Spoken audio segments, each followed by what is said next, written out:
अस्सलाम वालेकुम दोस्तों, ऑनलाइन सीखना .com की जानब से मैं फैसल ज़मीर और इस क्लास में बात करेंगे जेके फेड इन और फेड आउट पर हम बात करेंगे।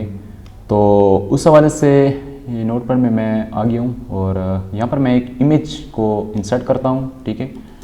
और उसके लिए img और सोर्स और यहाँ पर मैं इमेज का नाम लिखूँगा। मेरे डेस्कटॉप पर ये इमेज पड़ा है, ठीक है। जेपीजी उसकी एक्सटेंशन है, जेपीजी उसका नाम है। और उसके बाद इसको मैं क्लोज़ करता हूँ, मैं आपको दिखा भी दूँ, पड़ा है, ठीक है। अच्छा जी, ये इमेज है, ठीक है। इसको मैं इंसर्ट कर रहा हूँ, ठीक है, अपने वेब पेज में, ठीक है। इसको रिफ़्रेश करता हूँ तो ये देखिए ये शो हो गया, लेकिन इसमें थोड़ा सा एरर है, ठीक है। ये कह रहा है कि इसमें आपने कुछ गलती की है। मैं देख रहा हूँ कहाँ पर मैंने गलती की है, ठीक है। सबसे पहले तो मैं इसके एक्सटेंशन को मैं चेक कर लेता हूँ कि ये तो PNG है, सॉरी PNG है। तो अपने एक्सटेंशन जो है ना, इसकी करेक्ट एक्सटेंशन लिखनी होती है, ठीक है। मैंने यहाँ पर जेपीजी लिख लिया है, PNG में इसको लिखता हूँ और यहाँ पर ये शो हो गया, ठीक है। अब यहाँ पर मैं फेड इन और फेड आउट इस पर अप्लाई करता हूँ इफेक्ट को।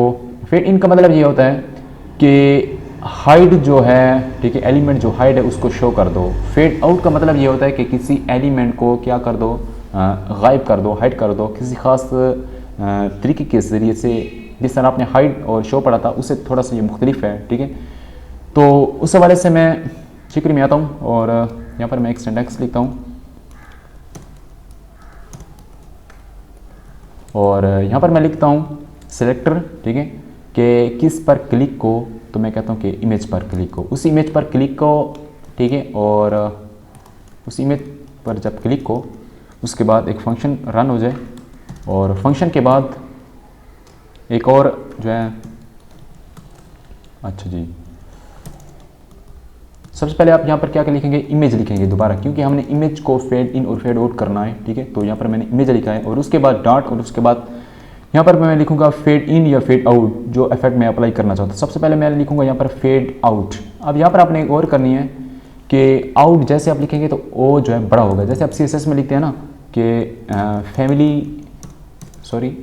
फ़ॉन्ट साइज़ लिखते हैं, ठीक है। फ़ॉन्ट और दो वर्ड्स है ना, तो दो वर्ड्स के दरमियान आप डैश लगा देते हैं, ठीक है। तो यहाँ पर आपने डैश नहीं लगानी, बल्कि आपने क्या करना है, एस को है बड़ा करके लिखना है। जिस तरह यहाँ पर ओ है, आपने ओ को बड़ा करके लिखना है, ठीक है।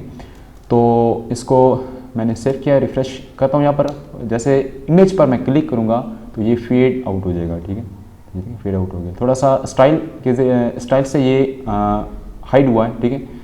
अच्छा, उसके बाद ये जो आपको पैरेंथेसिस नज़र आ रहे हैं, यहाँ पर दो जो है आप पैरामीटर जो है यूज़ कर सकते हैं। सबसे पहला पैरामीटर ये होता है कि आप इसकी जो स्पीड होती है, ठीक है, 1 सेकंड करते हैं, 2 सेकंड करते हैं, स्लो करते हैं, फास्ट करते हैं, ठीक है।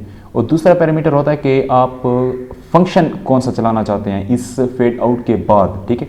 जैसे यहाँ पर मैं इसको कहता हूँ कि आप ये जो फेड आउट है ये 3 सेकंड में हो, ठीक है। 3 सेकंड के लिए आप 3000 लिखेंगे, ठीक है। 1000 जो है ना 1 सेकंड के बराबर होता है, ठीक है। और इसको जैसे रिफ्रेश करेंगे तो जैसे इस पर क्लिक करेंगे 3 सेकंड के बाद ये क्या हो जाएगा, फेड आउट हो गया, ठीक है। अब ये आउट तो हो गया है, फेड आउट तो हो गया है, तो इसके बाद फ़ौरन हम कहते हैं कि फेड आउट होने के बाद फ़ौरन 3 सेकंड के बाद फंक्शन रन हो। तो उसके लिए हम क्या करेंगे, इसके आगे हम दोबारा एक फंक्शन लिख देंगे, फंक्शन, ठीक है, फंक्शन। और उसके बाद हम कर्ली ब्रेसेस और यहाँ पर हम लिखेंगे अलर्ट, ठीक है। और अलर्ट के बाद यहाँ पर मैं लिखूँगा function is running, function is running, ठीक है। और जैसे इसको मैं रिफ़्रेश करूँगा और दोबारा इस पर क्लिक करूँगा तो ये फेड आउट के बाद फंक्शन आ जाएगा, ठीक, फंक्शन चल गया, ठीक है, ये सही काम कर रहा है, ठीक है।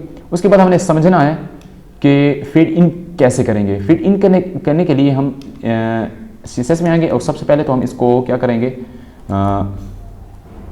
इसको जो वो होते हैं डिस्प्ले, वो नन करेंगे, ठीक है। अच्छा जी, यहाँ पर मैं लिखूँगा डिस्प्ले नन, ठीक है। अच्छा जी, क्योंकि हाँ नन है ना, तो ये हमें नज़र नहीं आ रहा, ये डिस्प्ले नन हो गया है। अब यहाँ पर आकर मैं क्या करूँगा, फेड को आउट करने के बजाय मैं इन कर दूँगा। तो वैसे आई बड़ा और उसके बाद सब चीज़ें वहीं, ठीक है। और जैसे इस पर क्लिक करूँगा तो इसके लिए हमें एक बटन बनाना होगा। ये देखें ना, इमेज पर क्लिक को, इमेज पर क्लिक को, इमेज तो बेसिकली हमने गायब कर दिए, तो कैसे हम उस पर क्लिक करेंगे, तो उसके लिए हम एक दूसरा सेलेक्टर बनाएंगे और यहाँ पर हम लिखेंगे H1, ठीक है। ये H1 हम ऑलरेडी पढ़ा है ना, तो H1 पर जैसे क्लिक करेंगे तो फ़ौरन क्या होगा, इमेज जो हमारा हाइड है वो फ़ौरन फेड इन हो जाएगा। ठीक है, जैसे इस पर इसको रिफ़्रेश करता हूँ और हेडिंग पर मैं क्लिक करता हूँ तो फ़ौरन ये फेड इन हो गया है। ठीक है, तो उसके बाद ये फंक्शन भी रन हो गया है। ठीक है, तो ये है fade in for fade out. ठीक है, और इसके बाद हम बात करेंगे स्लाइड पर, बात करेंगे स्लाइड डाउन अप। ठीक है, इस पर हम बात करेंगे। तो इससे पहले मेरे चैनल को आप ज़रूर सब्सक्राइब करें, ऑनलाइन सीखना, और मेरी ट्यूटोरियल्स को देखते रहें। ठीक है, किसी किस्म का क्वेश्चन है तो आप ज़रूर कमेंट्स करें। ठीक है, इंशाल्लाह मैं ट्राई करूँगा उसके आंसर की। ठीक है, जितनी कोशिश हो सकेगी। तो थैंक्स टू वॉच।